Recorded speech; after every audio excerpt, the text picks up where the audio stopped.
Hello, everybody. My name is Smarty, short for Smarty Reads, and welcome back. We're going to read Chapter 2 of Mallory McDonald's Super Snoop.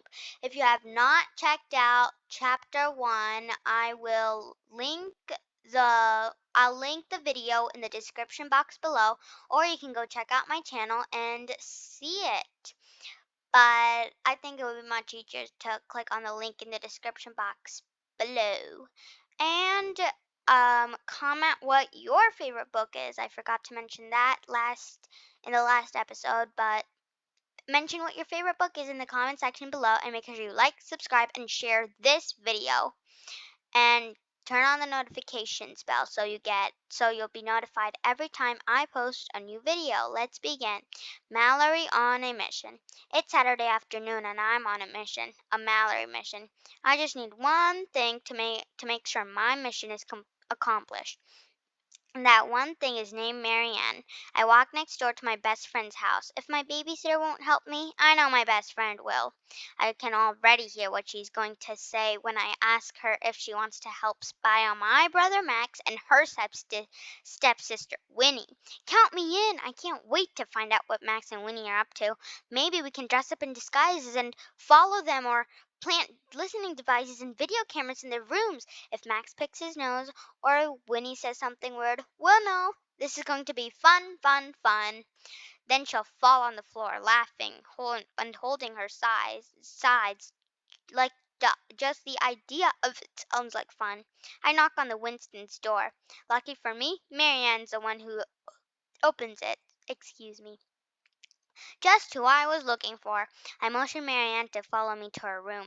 When we get there, I close the door. I'm on a mission, I whisper. I need your help. Tell me more. Marianne smiles like she's sure she's going to like what I have to say, even though I haven't said it yet. But as I explain that the mission I want her help with is figuring out what Max and Winnie do when they're together, which I remind Marianne is a lot of time. Marianne's smile turns to a frown. She starts to say something, but before the first word slips out of her mouth, I hold my hand to stop her. I hold up my hand to stop her. Even though Marianne almost always wants to help me, I came prepared just in case she says no. I don't think you've thought about all the possible things Max and Winnie might be doing when they are alone together, I say to Marianne. But I have. I stick my free hand in the back pocket, pull out a piece of paper, and start reading. 10 things I, Mallory McDonald, think Max and Winnie might be doing when they are alone together. Thing number 1, coming up with an evil plan to rule the world, or at least Wishpond Road. Thing number 2, turning themselves or their younger siblings into vampires. I really hope this is not the case, as I do not want to be a vampire. Thing number 3, turning themselves or their younger siblings into werewolves. I really, really hope this is not the case, as I would rather be a vampire than a werewolf. Thing number 4, eating donuts. Although Max probably has not shown Winnie that he can eat a dozen donuts in under a minute, or they would not still be boyfriend and girlfriend. Thing number 5, writing love letters to each other. I hope this is not what they are doing, as Max is a terrible writer. Sitting quietly and reading a book. If this is the case, I want to take a picture and send it to Grandma. She always says Max would benefit greatly from sitting quietly and reading a book. Taking each other's blood pressure. I'm not quite sure what this is, but I hope they're not doing it. Thing number 8, thinking about ways to torture me. I'm completely sure what this is, and I hope they're not doing it. Thing number 9, making plans to run away from home. I'm also completely sure what this is, and I hope they are doing it. Thing number 10, staring into each other's eyes. I've seen this in movies, and it's completely disgusting. When I finish reading, I wait for Marianne to say something like, "Count me in," but she doesn't. I wave my list in her face. We have an awesome opportunity to find out what one of the things I just mentioned, or any number of and other things Max and Weenie might be doing. But Marianne just shakes her head like none of the things on my list interests her. in the least. Sorry, Mallory, I promised CeeLo I would study for the spelling test with him.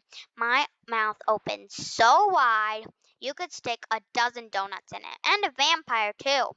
You would rather study spelling than spy on Max and Winnie? Marianne grins. The studying part doesn't sound like much fun, but doing it with CeeLo does. And that's the wide mouth open expression of Mallory, and then Marianne's the white haired one. I shake my head from side to side. I can't believe my best friend would rather study with her boyfriend than help me. Marianne shrugs. Spying on Max and Weenie doesn't sound so great anyways. As long as they're leaving us alone, who cares what they're doing? I kinda get that. Max is annoying and Winnie isn't exactly what you'd call nice. I'm glad they're leaving us alone, I say to Marianne, but they've been spending all their time alone, together. Aren't you a little curious about what they're up to? Marianne shakes her head like she's really not. Sorry, Mallory, maybe Joey will help you. I can't believe Marianne won't help me. I can't believe Marianne won't help me. I walk down the hall to my other friend's room. When I tell Joey what I have in mind, I know he'll want to help. And then that's the sad expression of Mallory and Joey. Well, not sad expression of Joey. We'll find out what's sad about. But Joey's no more help than Marianne. Mallory, why do you care about what other people are doing? He sounds like a parent or a teacher. But since he's my age, I don't answer his question. I cross my arms across my chest and sit down quietly on his bed. Joey sits down next to me. I'm going to skateboard. Why don't you come with me? I shake my head. I'm on a mission, and skateboarding isn't part of it. Joey bumps his shoulder into mine like he's being sensible and I'm not. And he's trying to bump some sense into me. Mallory, why do you suddenly care about what they're doing? You've never cared before. I can't believe I have to explain this to Joey. I take a deep breath. I try to make my voice sound patient while I explain to Joey what I think he should understand. Whatever they were doing before, they weren't doing it together, and now they are. Don't you think that makes whatever it is much more interesting? Joey shrugs like that doesn't make it any more interesting. Sorry, Mal. I get up and start to walk out of his room. Mallory, forget about Max and Winnie, Joey says before I get to the door. But I can't forget about Max and Winnie. In fact, I can't think about anything but Max and Winnie. It's like my brain is determined to find out what they're up to, and I can't stop it. I walk home. I think about Max and Winnie, and when I think about them, I think two things. One, I'm going to find out what they're up to. Two, I just need to figure out how to do it. And bye-bye everybody, and well, bye everybody. See you in my next video. But in my next video, I'll read Three's a Crowd, and we'll be reading chapter 3 tomorrow. What a coincidence. But if you didn't check out my chapter 1, then you can check it out with the link in the description box below.